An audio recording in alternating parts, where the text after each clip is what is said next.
Be be عائشہ صدیقہ رضی اللہ تعالی عنہ فرماتی ہیں کہ چال ڈھال شباہت اور گفتگو میں پیارے آقا علیہ الصلوۃ والسلام سے جو سب سے زیادہ مشابہ میں نے دیکھا وہ بی بی فاطمہ کو دیکھا، یعنی تصویر مصطفیٰ صلی اللہ علیہ وسلم۔ اچھا، ایک تو یہ ایک بڑا کمال ہے کہ نبی پاک سے چہرہ مصطفیٰ سے ملنا شباہت اور ہے، مگر انداز مصطفیٰ چال ڈھال میں بھی ملنا، گفتگو میں بھی انداز وہ اختیار ہونا، تو سبحان اللہ کیا خوبصورت ان کی سیرت ہوگی۔ اور پھر کہہ کون رہی ہے؟ بی بی عائشہ صدیقہ رضی اللہ تعالی عنہا۔ اچھا، یہاں ایک اور بڑی خوبصورت بات، یعنی سرکار علیہ الصلوۃ والسلام کی ازواج اور باقی فیملی ممبر کے درمیان، حالانکہ بی بی عائشہ کی وہ تو بیٹی نہیں ہے نا حضرت فاطمہ، وہ حضرت خدیجہ کی اولاد ہے، مگر جو پیار، جو انداز، جو محبت ان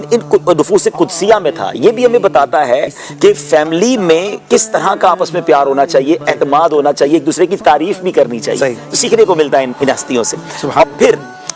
جو انٹریکشن تھا، جو انداز تھا نبی پاک علیہ الصلوۃ والسلام کا خاتون جنت سے، کہ پیارے آقا علیہ الصلوۃ والسلام جب خاتون جنت کے پاس تشریف لے جاتے، بلکہ مولا علی کرم اللہ تعالی وجہ الکریم کا یہ فرمان بھی ملتا ہے کہ کوئی دن ایسا نہیں گزرتا تھا جو نبی پاک ان کے گھر نہ جاتے تھے، اور جب پیارے آقا علیہ الصلوۃ والسلام جاتے تو اپنی جگہ سے کھڑی ہو جاتی، پیارے آقا کا ہاتھ چومتی اور اپنی جگہ بٹھاتے۔ اچھا، یہ تو چلے بیٹی کا ایک انداز ہونا چاہیے والد کے ساتھ، مگر جب نبی پاک علیہ الصلوۃ والسلام کے پاس بھی تھی تو کونین کے والی، رب کے حبیب میرے آقا کھڑے ہو جاتے تھے اور خاتون جنت بی بی فاطمہ کا ہاتھ چوم کر انہیں اپنی جگہ بٹھاتے رضی اللہ تعالی عنہ۔ سبحان اللہ، یہ جو انداز ہے نا، اگر اس کو تصور کرے آدمی تو رہتی دنیا کو یہ میسج دیا گیا ہے کہ بیٹی کے ساتھ باپ کا انداز کیا ہونا چاہیے۔ نبی پاک ہمارے لیے رول ماڈل ہے۔ اسلام نے بیٹی کو جو عزت دی، عورت کو جو عزت دی، وہ عزت کا مظہر اور اس عزت کا نظارہ دنیا نے دیکھا کہ سرور کائنات بیٹی جس پہ پیدا ہونے پر منہ کالا ہو جاتا تھا لوگوں کا، جو ملاقات نہیں کرتے تھے ایک دوسرے سے، زندہ درگور کر دیا کرتے تھے، اور یہ رب کے حبیب ہو کر میرے آقا علیہ الصلوۃ والسلام اپنی بیٹی کے لیے کھڑے ہو رہے ہیں، ان کا ہاتھ چوم رہے ہیں۔ یہ رہتی دنیا کے لیے میسج ہے، یہ ان لوگوں کے لیے بھی میسج ہے